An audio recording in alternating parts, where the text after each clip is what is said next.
C'est toujours étrange de parler une langue étrangère, c'est à dire. Parce que quand on parle une langue étrangère, on devrait se poser la question de savoir quel est l'accent que l'on prend dans cette langue, au niveau du milieu social.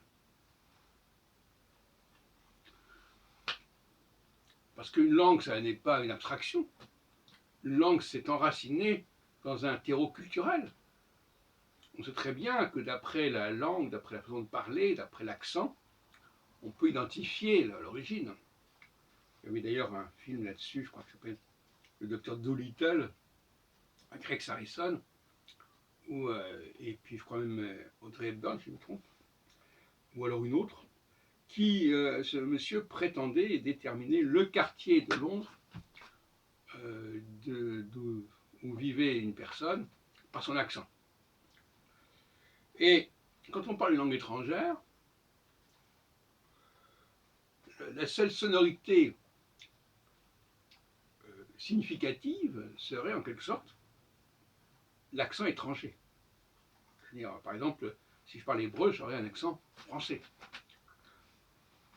Mais je n'aurais pas l'accent de telle et telle couche sociale, si je suis un étranger à la société israélienne.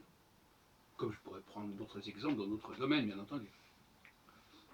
Donc, parler une langue étrangère, c'est quand même une gageure. Il faudrait adopter l'accent du milieu qui correspond à ce que nous sommes. Or, normalement, cet accent, nous l'avons en nous-mêmes. Quand on parle avec un certain accent en français, on ne choisit pas cet accent. On l'a en soi, si on peut dire. Il nous a imprégné. Donc, il faudrait que les professeurs d'anglais enseignent à leurs élèves les accents existants et que les élèves parlent l'accent correspondant à leur classe sociale au regard de la langue anglaise, ou de la langue étrangère, quelle qu'elle soit d'ailleurs, dans d'autres enseignements.